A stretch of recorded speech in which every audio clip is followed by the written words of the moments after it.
Bom, pessoal, meu nome é Guilherme Lisboa. Eu vou iniciar aqui a leitura desse artigo. O projeto desse canal é semanalmente eu lançar vídeos sobre avaliação, interpretação e avaliação de estudos voltados ao exercício físico. Então, esse primeiro trabalho aqui tem como primeiro autor Tremblay, né? Ele é bem famoso dentro da área do treinamento. O trabalho foi publicado em 94 e ele diz que ele tem como conclusão que o treinamento HIIT ele é superior ao treinamento de endurance, né, o aeróbio moderado, no que diz respeito à perda de gordura corporal. Então, nesse trabalho, eles tiveram, né, como objetivo avaliar essas duas intervenções, o HIIT, o treinamento intervalado de alta intensidade, né, e o treinamento aeróbio contínuo. E entre esses dois, eles avaliaram a gordura corporal e também algumas enzimas que participam aí de reações ligadas à bioquímica quando se fala de exercício, certo? Então, em relação aqui aos sujeitos, né, fazendo dando uma visão geral aqui do trabalho, o que a gente pode perceber? Foram 27 sujeitos incluídos, 13 homens e 14 mulheres, com idade entre 18 e 32 anos, e eles assinaram o termo de consentimento, né, para participar aqui da pesquisa. É importante ressaltar também que, em relação às características do sujeito, a gente pode extrapolar ou não para a população em geral esses dados, né? Fora outras coisas também que a gente deve analisar. Mas, em relação às características, eles utilizaram indivíduos não treinados, né? Eles não tinham nenhuma experiência prévia ao treinamento. Então, eles avaliaram, né, os juízes adultos aqui, 27 no total, e eles completaram as sessões de treinamento. Na intervenção, ela durou aqui em torno de 20 semanas. Então, durante essas 20 semanas, eles fizeram, né, o grupo fez o treinamento em endurance e o outro grupo o treinamento de HIIT. Vale ressaltar também que o treinamento HIIT, né, como eu vou falar aqui no próximo tópico, eles das 20 semanas, eles realizaram só 15 semanas. Né? O porquê? Porque como esses indivíduos eles não eram treinados, eles precisavam de um período de adaptação. Então, os pesquisadores acharam melhor fazer um período de 5 semanas de adaptação, né, para que eles fossem submetidos, né, ao treinamento do HIIT.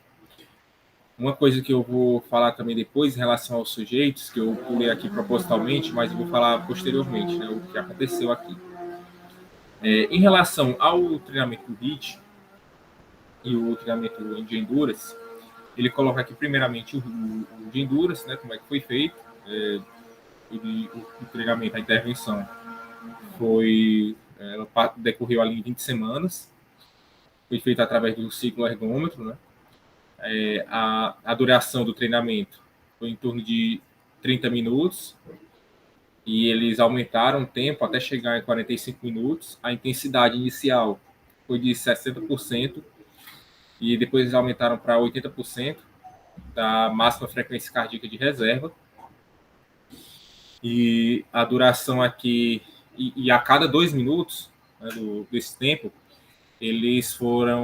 foi mensurado a questão da frequência cardíaca, para que eles mantivessem um padrão de intensidade condizente com o que foi estipulado inicialmente. Né?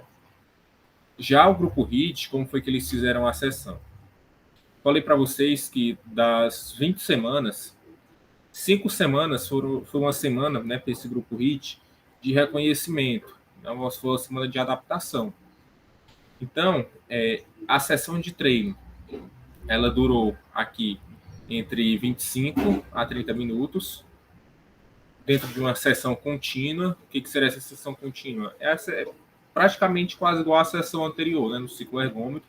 Ele não fala aqui se for o ciclo ergômetro, né, mas por ser um trabalho de características de resistência, né, o endurance, acredito que foi em algum ciclo ergômetro, com a intensidade de 70% da frequência cardíaca máxima aqui de reserva. E ele teve aqui essa intensidade, como eu mencionei, e eles passaram, né, o período aí de 5 semanas. Depois dessas 5 semanas, até a 20ª semana, eles realizaram o treinamento de HIIT. O HIIT, né, foi composto aí por 19 sessões curtas e 16 sessões longas. Deixa eu ver mais aqui o que eles colocam. Foi o que eu falei, nas 5 primeiras sessões foi um programa contínuo e depois eles fizeram o HIIT, né? Foram 15 semanas aí de HIIT, enquanto o outro grupo foram as 20 do Endurance, né? Do aeróbico contínuo. Aqui ele fala que no warm-up, né? No aquecimento, como é que foi feito o aquecimento? 5 minutos de uma atividade de intensidade mais ou menos ali em 50% do VO2 máximo, né, que é uma atividade ok, para uma intensidade ok, para um aquecimento. Aí ele vai falar da característica, né, do trabalho do HIIT, aqui o HIIT curto, né, digamos assim, com um pequeno intervalo de trabalho, como foi que foi estruturado, né? Eles fizeram 10 e depois 15 sessões, né, de 15, aí depois eles fizeram, assim, foi uma sessão de 10, né, fizeram 10 sessões, na verdade, depois 15 sessões. E o tempo dessas sessões variaram de 15 até 30 segundos. Então, no início, eles fizeram 10 sessões, pelo que dá para entender aqui, eles fizeram 10 sessões de 15 segundos, e depois eles aumentaram, né, esse tempo e aumentaram o número de sessões, de 10 passou para 15, e o tempo de 15 passou para 30 segundos. Então teve um aumento aí do volume da sessão.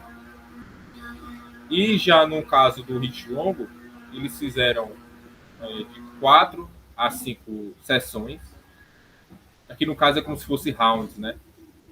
Então você tem esse parâmetro aqui de 4 a 5, com 60 segundos iniciais e foram até 90 segundos, né? Então você teve aqui um aumento do tempo aí da sessão, né? Com relação aqui a 8 segundos. Fala da intensidade, que foi gradativa, né? Que nesse último tópico ele vai falando que essa intensidade ela foi gradativa. E tanto lá no HIIT, tanto o HIIT curto quanto o HIIT longo, a intensidade foi aumentada em 5% a cada 3 semanas, para que você responda a um padrão gradual de aumento de intensidade. O dropout, né, que são os indivíduos que não realizaram a intervenção, ele variou de 25% a 30%, ou seja, foi uma queda grande, né? Então, se a gente for parar para pensar, os indivíduos, eles iniciaram aqui, eu vou voltar aqui para vocês analisarem também, eles iniciaram, os sujeitos, né, ao todo, eles constituem aqui 27, né, 13 homens e 14 mulheres, e somente 17 sujeitos, 8 homens e 9 mulheres, eles completaram as 20 sessões. Então, a gente tem um problema quando a gente vai avaliar esse tipo de trabalho, porque para que a gente possa extrapolar esse resultado, você deve ter uma amostra que tenha um poder para que você faça essa extrapolação. Então, ele já tinha um número reduzido, né? Ele também não explica como que ele chegou a esse cálculo de tamanho amostral, para que ele tenha um poder do teste. Ele também não falou sobre esse poder do teste estatístico. Então, os indivíduos, né, muitos deles saíram. Então, ele teve uma grande perda amostral. Né? Só 17 pessoas ao todo que continuaram. Então, o que, é que a gente pode perceber? Como eles tiveram essa alta perda de sujeitos, fica difícil de você pegar um N tão baixo e querer extrapolar para uma população. Então, esse é um viés que já implica na confirmação da conclusão, né? Você acreditar na conclusão que foi passada, que os autores falaram, né? Que os autores falaram. Então, vamos descendo aqui. Aqui ele vai explicar como foi feito o teste de VO2 máximo, né? Para você fazer ali a mensuração.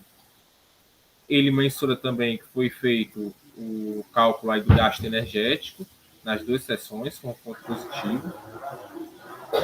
Em relação às medidas antropométricas, eles fizeram por dobras cutâneas, né? Ele verificou as dobras cutâneas pelo adipômetro. Então, verificaram as dobras cutâneas do bíceps, tríceps, panturrilha, subescapular, suprailíaca e do abdômen. Ele fala também a marca do adipômetro. Em relação à biópsia muscular, como eles foram verificar as enzimas, né, que trabalham ali basicamente na glicólise, de Krebs, de beta-oxidação, eles analisaram por biópsia muscular, então verificaram, né, a exoquinase, fosfoprotequinase, que são enzimas que participam do metabolismo glicolítico, analisaram a malato hidrogenase, né, que está lá participando do ciclo de Krebs, fazendo a conversão do malato em oxalacetato. Esse outro enzima aqui participa da beta-oxidação, né, essa última, HDH, o nome dela é muito extenso, né, mas ela participa da beta-oxidação. Então, em suma, eles analisaram tanto como objetivo, né, principal, como foi verificar a porcentagem de gordura corporal, né, como que se deu aí em relação à intervenção, eles verificaram por dobras cutâneas e também verificaram a questão enzimática. Né? Na análise estatística, eles utilizaram um teste T, bem simples, então eles dividiram ali o sujeito basicamente em dois grupos, né? O grupo aeróbio moderado, né? o Endurance, e o grupo HIIT. Então, a análise estatística ela foi baseada na comparação desses dois grupos, né? A análise mais simples que a gente pode verificar aqui. A gente fala de inferência.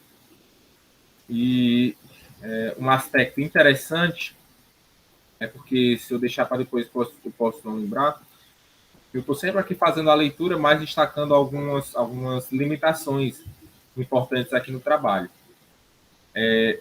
Quem é nutricionista, quem é profissional de educação física, frequentemente pode utilizar avaliação física, né, como componente do seu trabalho. Né, avaliação física dentro do ponto de vista, a avaliação da composição corporal. E tem gente que faz avaliação física e juntamente com a análise da composição corporal. Mas aqui falando estritamente da análise de composição corporal, né, porque a avaliação física, na forma geral, os profissionais de educação física eles fazem, né, alguns nutricionistas fazem também, mas especificamente em relação à avaliação antropométrica, né, da composição corporal, é ok você utilizar adipômetro para fazer esse tipo de medida. Um adipômetro de um material bem calibrado, ok, para você fazer as suas medidas rotineiras. Quando a gente está falando de estudos científicos, o interessante é que você utilize métodos que eles são bastante robustos para analisarem alguma coisa. Então, no caso aqui, caberia uma análise por DEXA, né? Talvez se os autores eles não tivessem ali no momento, que eles explicitassem a questão da limitação desse método. Né? Então, você fazer a verificação por dobras cutâneas, quando a gente fala da prática corriqueira, tudo bem. Mas quando nós estamos falando de estudos científicos, né, de reprodutibilidade daquele dado, não é uma medida tão interessante. Entende? Então, também já é algo que não deixa a gente confiar necessariamente na conclusão dos autores.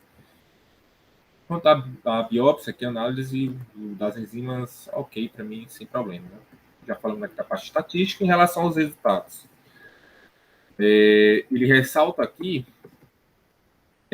essa figura 1. Né? O que diz essa figura 1? Nessa figura 1, vou tentar ampliar aqui. Essa figura 1, ele vai fazer uma comparação entre o grupo aeróbio moderado, que é esse branco, né? E o HIT, que é o preto. E ele vai verificar a questão das dobras cutâneas. Ele verificou na primeira situação e na segunda situação. Qual que é a diferença? Nessa primeira situação, ele verifica o bruto, né, digamos assim. Quanto que houve de diferença em relação às dobras cutâneas, do somatório aqui das dobras cutâneas, em relação aos dois grupos. Né? E não houve diferença aqui no caso, né, estatística. Só que quando ele vai corrigir pelo gasto energético, porque ó, uma coisa que eu vou mencionar aqui para vocês é que, em relação ao gasto energético, quem fez o aeróbio contínuo teve um maior gasto energético do que quem fez o HIIT. Então, eles equalizaram isso, né? Então, ao dividir, ele até explica aqui que eles pegaram as dobras, né, o somatório ali das dobras, e reduziram e dividiram pelo gasto energético. Ver se eles colocaram isso aqui no artigo. Ele vai falar aqui. Ó, aqui ele vai dizer, né, que foi relativizado pelo gasto energético. Então, quando a gente leva em consideração o gasto energético, o que fica perceptível é que o HIIT teve uma maior diferença, né, em relação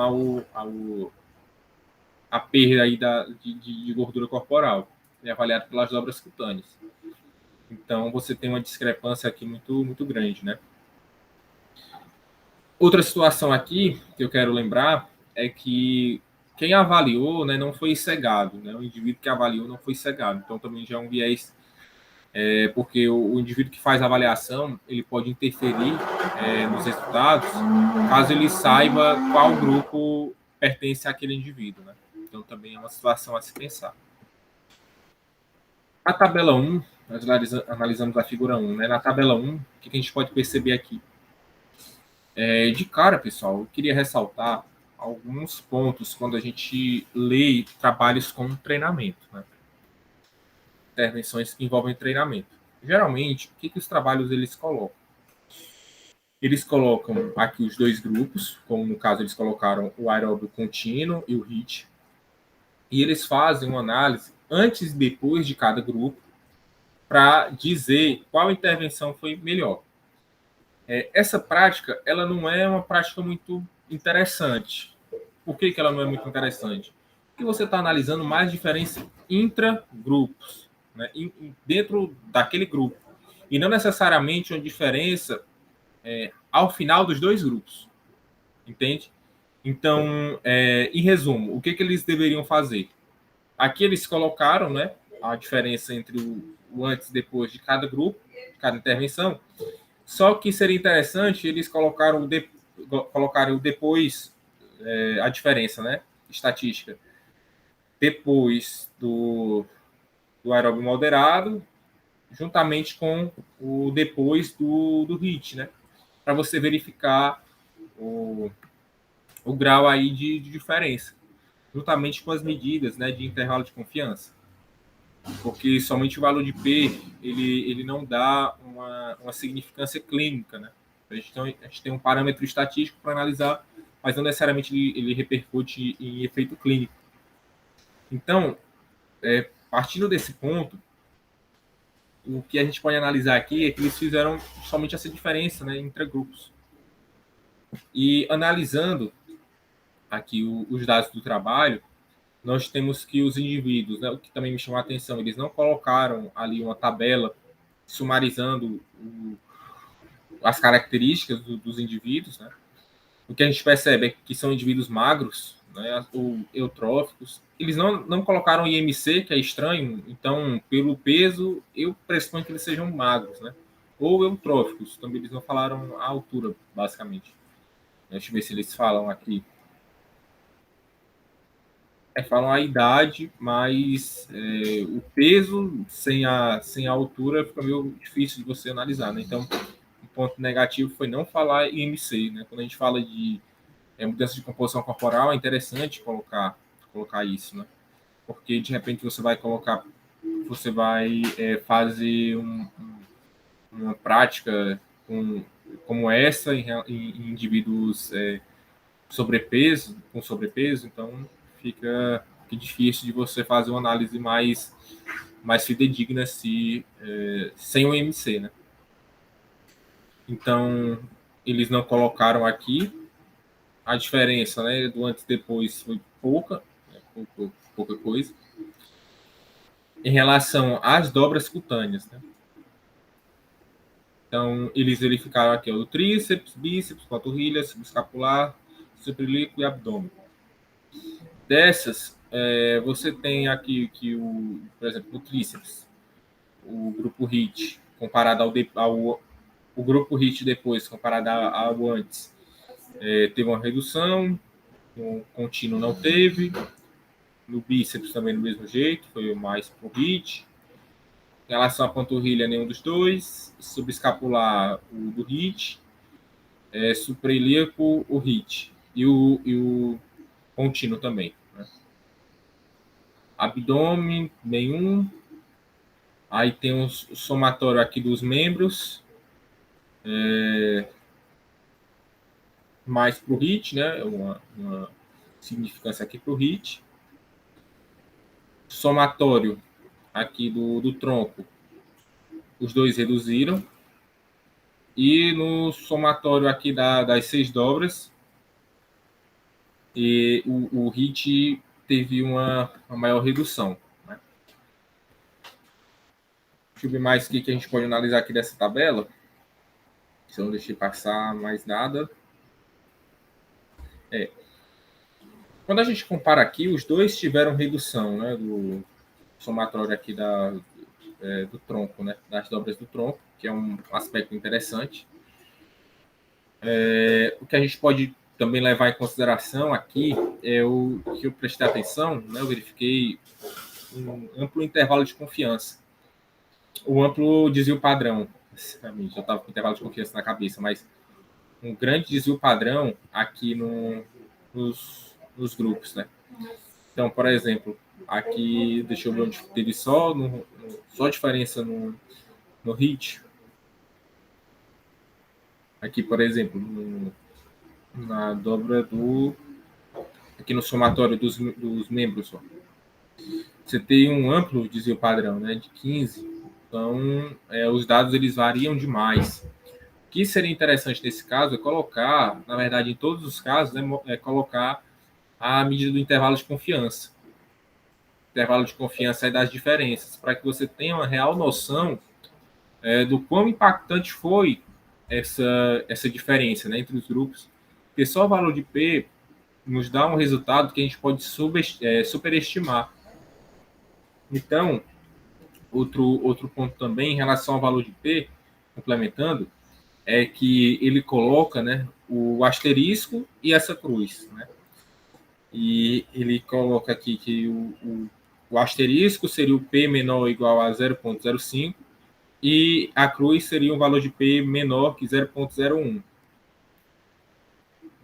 Nesse caso, pessoal, quando a gente está analisando o valor de P, muita gente que não tem um conhecimento de estatística pode pensar, não, um valor de P menor, ele é mais significativo do que um valor de P do 0,05.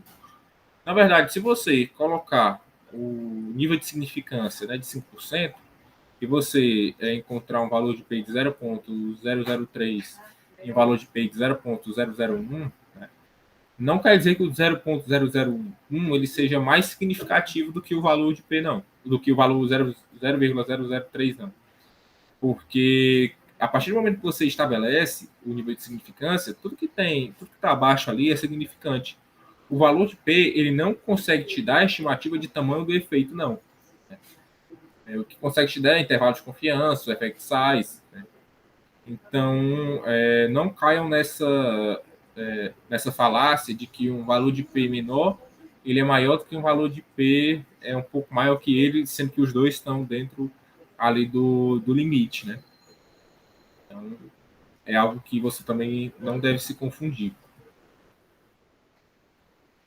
Muita gente pode pensar que aqui, no caso, o HIT teve uma diminuição maior do que o aeróbio moderado, né? Porque por ter essa cruzinha aqui. Mas isso não é verdadeiro. Você pode analisar aqui pelos dados brutos, né? Mas não é o nível de significado, o valor de P ele não consegue te dar essa estimativa do tamanho do efeito. Uma coisa que eu estava reparando aqui agora, quando eu já estava baixando a tabela, é que tanto a medida, se você for colocar a medida pré dos dois grupos, o grupo fez o treinamento contínuo, ele tinha um menor, o percentual de gordura dele, né, foi menor do que o grupo HIIT.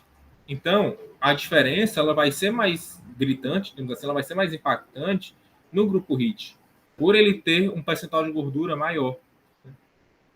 Porque, ó, se você for analisar, aqui o somatório das 6 dobras, né? O grupo HIIT ele já está desbalanceado do grupo aeróbio moderado, aeróbio contínuo. Porque você tem aqui uma diferença grande, ó. O pessoal aqui do aeróbio contínuo antes, ele tinha 79, né? Eles tinham 79 aqui de média do somatório aqui das dobras. Já o HIIT, ele tinha 94. Então é uma diferença bem grande, né? Então, os valores aqui do aeróbio moderado, os indivíduos, eles têm um perfil, acredito que bem magro, bem mais magro do que o do HIIT. Algo que pode ter levado esse desbalanceamento foi a falta da randomização, né? Lá no início não teve essa questão da randomização, né, nos grupos. Os autores não falam que foi randomizado. Então você não garante esse balanceamento, né? Que pode ter contribuído aí para esse desbalanço entre os grupos. Então, em relação aos resultados do HIIT, a gente não pode falar muita coisa por conta das limitações metodológicas do trabalho, né? Em relação aqui às enzimas, a hexoquinase, ela reduziu aqui no grupo aeróbio moderado. Aqui está o antes e o depois, certo? A fosfofrutoquinase, nada, não teve nenhuma diferença. A malatase hidrogenase, ela aumentou aqui, né, em relação ao antes. E essa última enzima, HDH, ela não houve diferença, né? Não surtiu nenhuma diferença entre o antes e depois do aeróbio moderado. Em relação ao HIIT, você teve um aumento da hexoquinase, um aumento da fosfofrutoquinase, um aumento de todas, né? Isso é bem previsível porque o HIIT ele vai favorecer essa via glicolítica, né? Pelo seu trabalho de alta intensidade e curta duração. Então, para mim, não teve nenhuma surpresa em relação a essas enzimas aqui. Como conclusão, é que ele vai discutir, né, vai apresentar os pontos de vista dele, tentar defender o máximo as ideias dele. No geral, a gente vê aqui na conclusão que ele diz que o presente estudo apresentou que o grupo HIIT, né, induziu quem fez o exercício de HIIT, né, quem fez essa intervenção com o HIIT, teve uma maior redução na gordura subcutânea, quando comparado ao ao aeróbio de moderada intensidade. Ele vai falar o porquê dele aqui.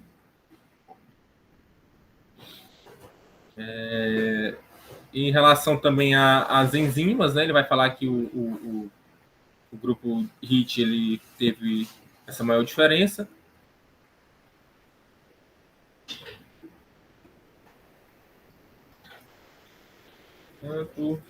Completando aqui, deixa eu ver o que ele falou mais.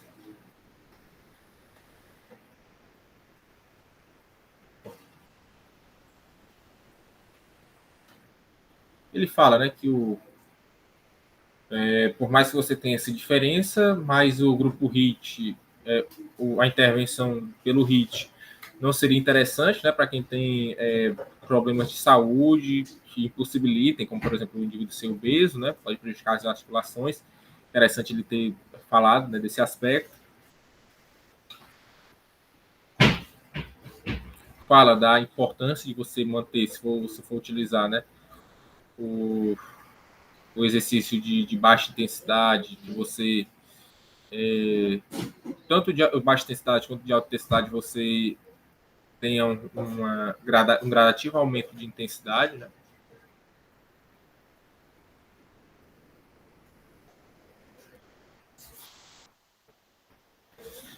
E é isso, pessoal. Aqui na conclusão, ele não ressalta muito a questão das enzimas, né? Ele fala mais na discussão. Ele vai falar mais em relação às dobras, né? Que é o desfecho primário dele.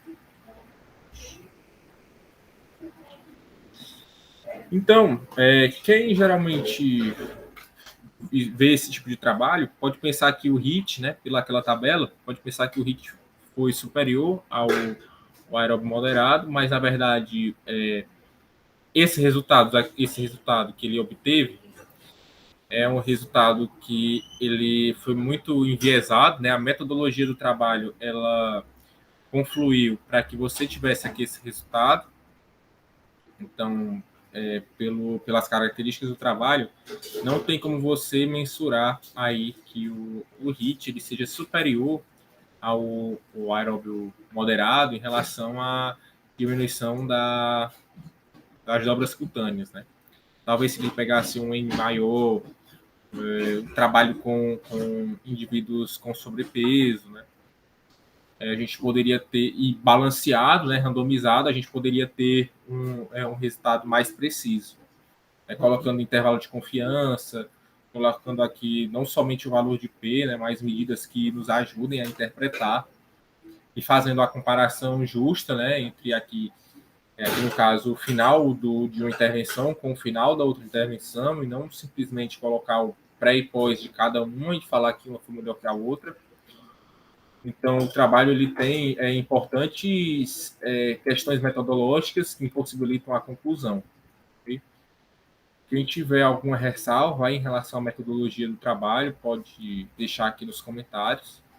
A gente responde na medida do possível. E é isso, pessoal. Até a próxima.